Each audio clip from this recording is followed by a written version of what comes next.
नरेंद्र मोदी के दुश्मनों ने एटम बम बनाया है। वो एटम बम लेकर घूम रहे हैं और इसी साल यानी कि 2025 में ही मोदी के दुश्मन एटम बम फोड़ने वाले हैं। रक्षा मंत्री राजनाथ सिंह ने मोदी के दुश्मनों को चुनौती दी है कि अगर सचमुच का एटम बम है तो अभी फोड़ दो। दुश्मनों को आज नरेंद्र मोदी ने भी जवाब दिया। काशी की धरती से मोदी ने हर हर महादेव ही किया और काल भैरव का नाम लेकर भी ललकारा है। सीमा के उस पार वाले दुश्मन और सीमा के इस पार वाले दुश्मन दोनों सावधान हो जाएं, क्योंकि एटम बम के जवाब में मोदी रौद्र रूप में आने के लिए तैयार हैं। राहुल गांधी के एटम बम का फॉर्मूला क्या है? जो हमें मिला है वो एटम बम है। क्या राहुल के एटम बम में कंफ्यूजन का फॉर्मूला है? राहुल को रक्षा मंत्री राजनाथ सिंह का चैलेंज आ गया है। अगर एटम बम है तो एटॉमिक टेस्ट करने में देरी क्यों? अगर आपके पास सबूतों का एटम बम है तो उसका परीक्षण तुरंत कर डालिए। एटॉमिक टेस्ट तुरंत हो जाना चाहिए। कांग्रेस के नेता और लोकसभा में नेता प्रतिपक्ष राहुल गांधी ने एक दिन पहले इस संसद भवन परिसर में कहा था कि उनके पास एक एटम बम है। मामला चुनाव आयोग से जुड़ा है। राहुल का कहना है कि चुनाव आयोग वोट चोरी कर रहा है। चुनाव आयोग बीजेपी को फायदा पहुंचा रहा है और उनका यानी राहुल का एटम बम फटेगा तो चुनाव आयोग बच नहीं पाएगा। जो हमें मिला है वो एटम बम है। एटम बम है, फटेगा तो आप इलेक्शन कमीशन आपको दिखेगा नहीं हिंदुस्तान। राहुल के इस आरोप के जवाब में रक्षा मंत्री ने नेता प्रतिपक्ष को एटम बम तुरंत फोड़ देने की चुनौती दे डाली ताकि सारे सबूत बाहर आ जाएं और पब्लिक भी उन सबूतों को देख ले। सारे सबूत जनता के सामने रखिए। सारे सबूत जनता के सामने रखिए। मगर सच्चाई यह है कि उनके पास न कोई तथ्य है न सबूत है। सनसनीखेज बातें करना उनकी पुरानी आदत है। बिहार में राहुल के अलायंस पार्टनर हैं तेजस्वी यादव। तेजस्वी यादव ने भी इधर उधर के मसाले मिलाकर एक पटाखा बम बनाया और उसे एटम बम की तरह चुनाव आयोग पर फोड़ने की कोशिश की। ये एप्लीकेशन है, मेरा भी नहीं है। हम चुनाव कैसे लड़ेंगे? अभी तो देखिए, ये चुनाव आयोग का एप्लीकेशन है और मेरा ईपीआईसी नंबर हमने इसमें डाला है। अब जब चेक करना, जब मेरा नहीं है तो यही ताजुब लगेगी ना। अब आप बताओ, जो बाहर रह रहा है कितने करोड़ों संख्या में रह रहे हैं, अब वो लोग भी ऑनलाइन अगर चेक कर रहा होगा तो उन लोग का भी नहीं है। आपको अब इस घर में रहने का कोई अधिकार नहीं है। यही तरीका है। और जो बाहर रह रहा है बिहारी, अगर वो चेक करेगा तो कैसे चेक करेगा? वो आएगा अपना फिर ढूंढने, एक बार फॉर्म भरने फिर एक बार ढूंढने। ये मजाक है। गरीब लोग कितने मजदूर है, यही काम रह गया लोगों का। रोजी रोटी छोड़ करके यही काम करता रहेगा। तेजस्वी यादव का ये बम सही से डेटोनेट भी नहीं हो पाया था कि चुनाव आयोग ने उस पर मिसाइल मार दिया। चुनाव आयोग की मिसाइल लगने से तेजस्वी के एटम बम का जो कच्चा चिट्ठा निकला उसे आप भी अच्छे से देख लीजिए। नाम तेजस्वी प्रसाद यादव, पिता का नाम लालू यादव, मकान संख्या 110, उम्र 36 साल, सीरियल नंबर 416। लालू के लाल तेजस्वी यादव का नाम बिहार के ड्राफ्ट वोटर लिस्ट में मौजूद है। तेजस्वी का नाम भी है, फोटो भी है, पिता लालू यादव का नाम भी है, सीरियल नंबर भी मौजूद है। तो क्या तेजस्वी यादव ने जानबूझकर झूठ बोला? क्या तेजस्वी ने वोट रिवीजन पर झूठा प्रचार किया? चुनाव आयोग ने बिहार में ड्राफ्ट वोटर लिस्ट जारी किया है। पटना से लेकर दिल्ली तक अभी उसी पर सियासत हो रही है। अगले 1 महीने तक बिहार में यही मुद्दा गर्म रहेगा। इसी गर्मा गर्मी में तेजस्वी यादव ने प्रेस कॉन्फ्रेंस करके दावा कर दिया कि चुनाव आयोग ने उनका नाम वोटर लिस्ट से काट दिया है। अगर वोटर लिस्ट में नाम ही नहीं है तो चुनाव कैसे लड़ेंगे? लेकिन चालाकी करने में तेजस्वी से गलती हो गई। तेजस्वी का नैरेटिव 1 घंटा भी टिक नहीं पाया। और चुनाव आयोग ने दीघा कॉन्स्टिट्यूएंसी के वोटर लिस्ट का पन्ना जारी कर दिया, जिसमें तेजस्वी यादव का नाम भी है, फोटो भी है। अब बात आ गई है ईपीआईसी नंबर। हर वोटर का एक यूनिक ईपीआईसी नंबर होता है। तेजस्वी यादव का 2 ईपीआईसी नंबर सामने आ गया है। तेजस्वी यादव प्रेस कॉन्फ्रेंस करके जिस ईपीआईसी नंबर से वोटर लिस्ट में अपना नाम खोज रहे थे वो था RAB 291612 चुनाव आयोग ने तेजस्वी के वोटर आईडी का जो ईपीआईसी नंबर बताया है RAB 456228। तेजस्वी यादव ने पहले ईपीआईसी नंबर से वोटर लिस्ट में अपना नाम चेक किया तो नहीं मिला। तेजस्वी ने इसी पर आरोप मढ़ दिया। चुनाव आयोग ने उनके दावे की हवा निकाल दी तो स्क्रिप्ट चेंज करके आ गए। ईपीआईसी नंबर मिलता है कि नहीं मिलता है? वोटर वाला होता है। तो आज हम ईपीआईसी नंबर ऑनलाइन चेक कर रहे थे तो उसमें तेजस्वी का वोटर लिस्ट से नाम नहीं। अभी हंगामा हो रहा है।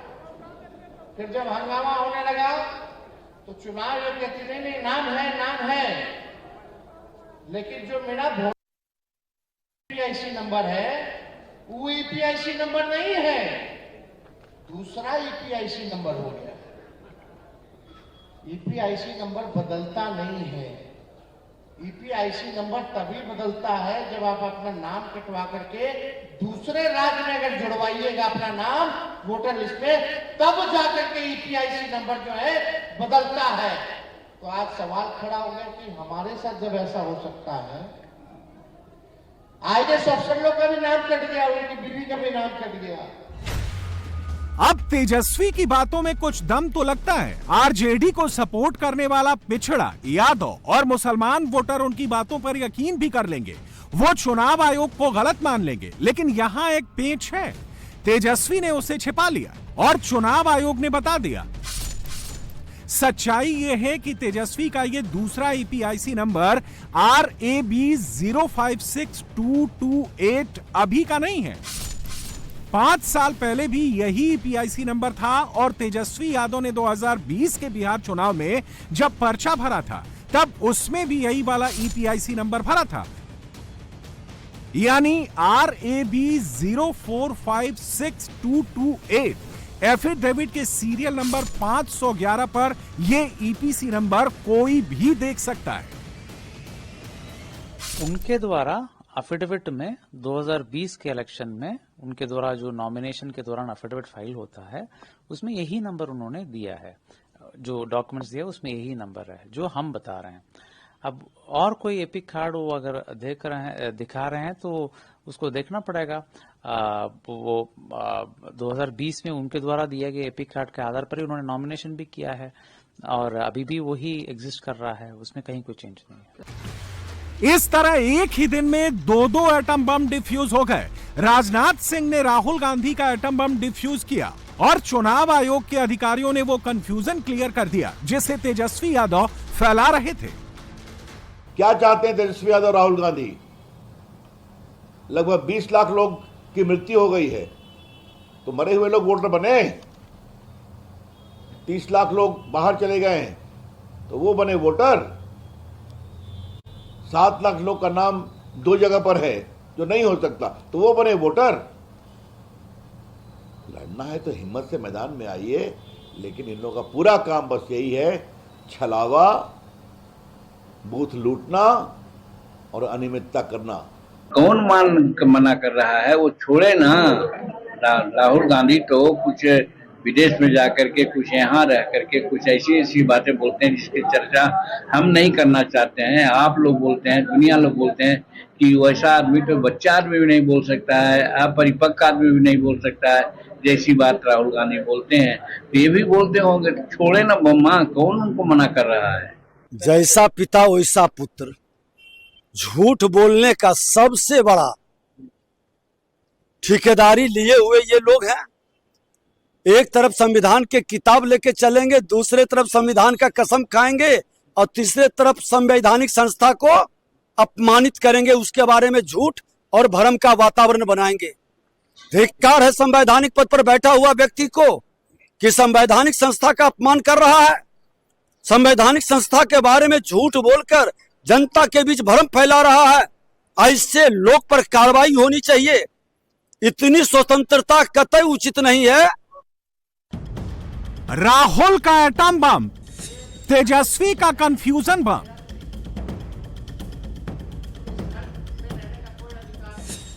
यह सब तब हो रहा है जब चुनाव आयोग ने बिहार में ड्राफ्ट वोटर लिस्ट जारी कर दिया है। पुराने वोटर लिस्ट से 65,64,000 नाम कट गए हैं। 2003 से 2025 तक 22 साल में 22 लाख वोटर की मौत हो गई। पिछले 22 साल में करीब 36 लाख वोटर बिहार से स्थायी रूप से पलायन कर गए और 7 लाख वोटर्स के नाम एक से ज्यादा जगहों पर मिले। जो मर चुके वो वोट देने नहीं आ सकते, जो बिहार से स्थायी रूप से पलायन कर गए वो भी वोट देने नहीं आ सकते। जिनका नाम वोटर लिस्ट में एक जगह से ज्यादा मौजूद है उनका नाम भी कहीं एक ही जगह रह सकता है। वोटर लिस्ट में वर्षों से ये गंदगी जमा हो रही थी। इसकी सफाई तो चुनाव आयोग को ही करनी है। चुनाव आयोग वही काम कर रहा है, लेकिन राहुल गांधी एंड तेजस्वी यादव की टीम कंफ्यूजन फैलाने में कोई कसर नहीं छोड़ रही। आज जो है वोट के अधिकार को जो है आप लोगों से छीनने की बड़ी साजिश जो है किया जा रहा है। 65 लाख लोगों का वोटर लिस्ट से नाम जो है काट दिया गया। कितना बड़ा फर्जीवाड़ा हुआ। बीएलओ खुद ही अपने भरा, खुद ही अंगूठा छाप लगाया, खुद ही साइन किया, खुद ही अपलोड कर दिया, बिना कोई डॉक्यूमेंट के, बिना कोई कागज के। ये बड़ा साजिश चल रहा है। बिहार लोकतंत्र की जननी है और बिहार से ही लोकतंत्र को खत्म करने का ये लोग प्रयास कर रहे हैं।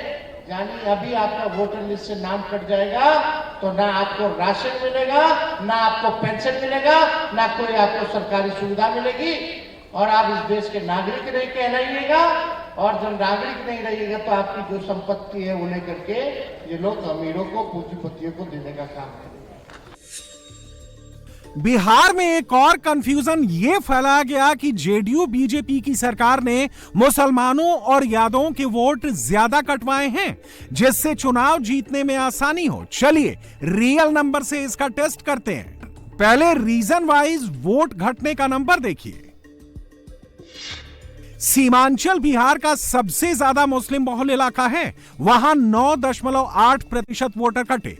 मिथिलांचल में मैथिल, ब्राह्मण और मुसलमान ज्यादा है, वहां 8.6% नाम कटे हैं। सवर्ण आबादी वाले भोजपुर रीजन में वोटर लिस्ट से 8.54% नाम कम हुए हैं। कोसी रीजन में यादव वोटर सबसे ज्यादा हैं, वहां वोटर लिस्ट से 8% नाम कटे हैं। मिक्स आबादी वाले चंपारण रीजन में 7.2% वोटर घटे हैं। भूमिहार बहुल अंग क्षेत्र में 7.12% वोटर कम हुए हैं।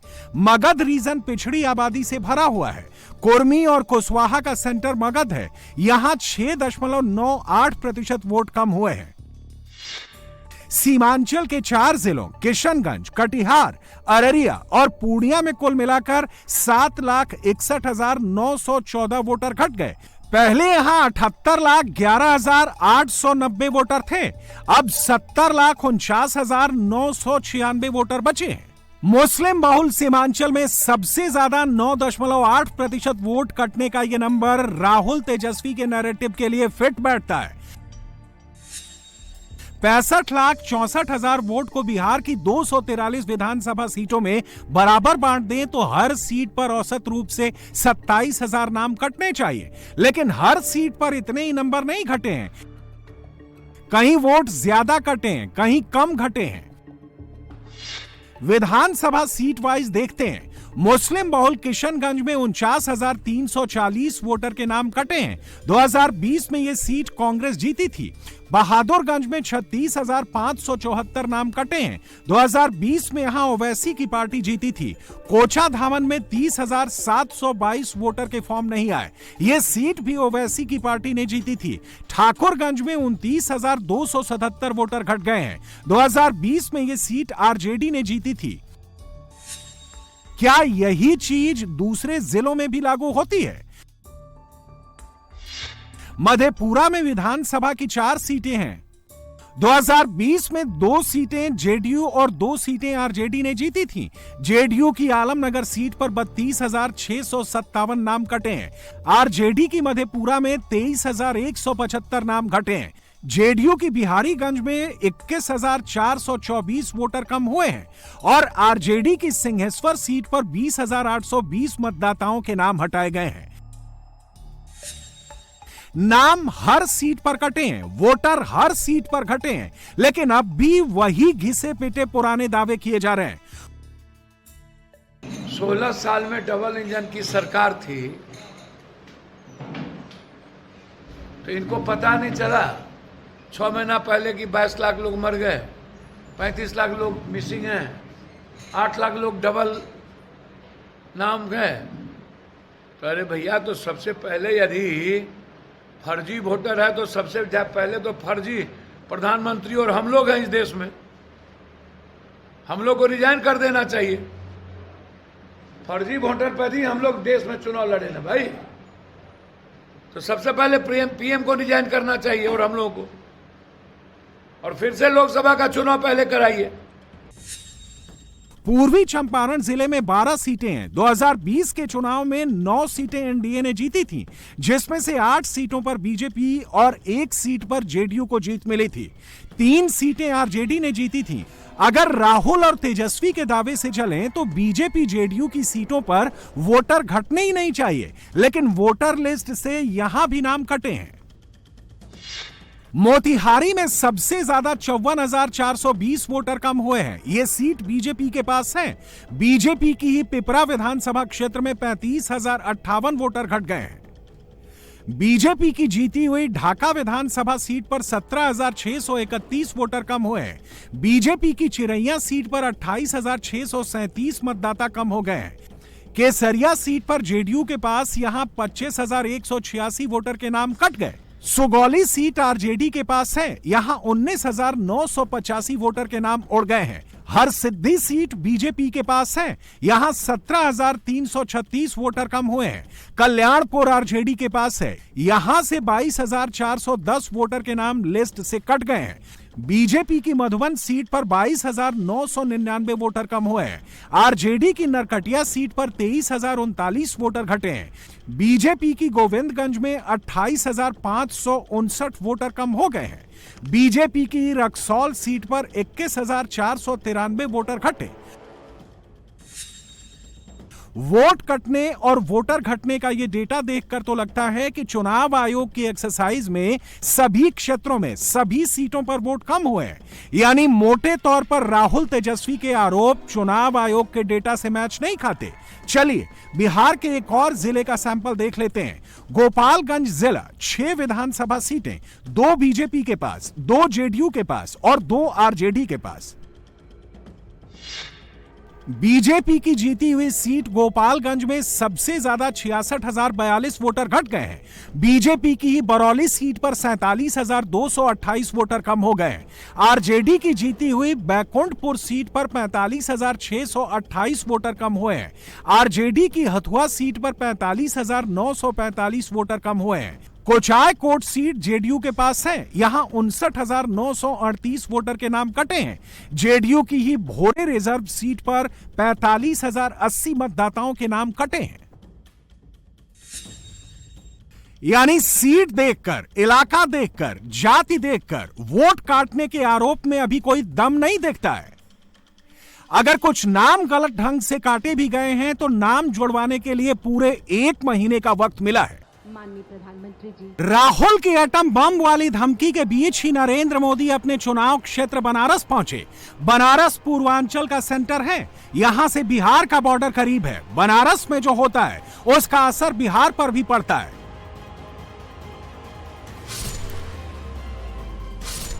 एक तरफ राहुल गांधी बिहार चुनाव में मुस्लिम वोट काउंट कर रहे हैं,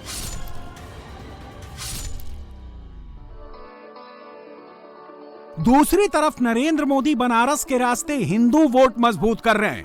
पाकिस्तान के खिलाफ ऑपरेशन सिंदूर मोदी का हिंदू जोड़ो फेविकोल बन गया है। जम्मू कश्मीर में इसमें महादेव का नाम जुड़ा, बनारस आकर मोदी ने उसमें काल भैरव का नाम ऐड कर दिया।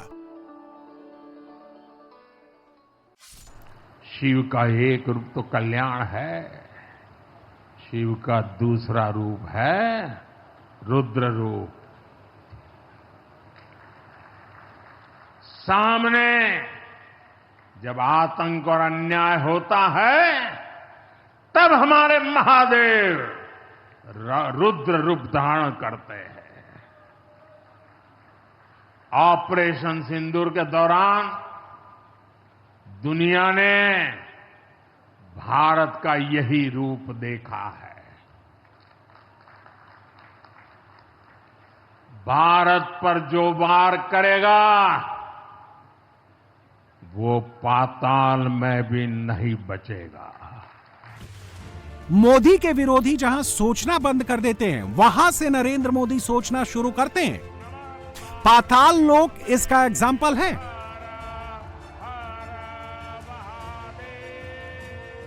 बिहार के वोट रिवीजन को लेकर विपक्ष के आरोपों की धार चुनाव आयोग ही कुंद कर रहा है। मोदी उस बारे में नहीं बोलते, उनको SIR पर बोलने की जरूरत ही नहीं है।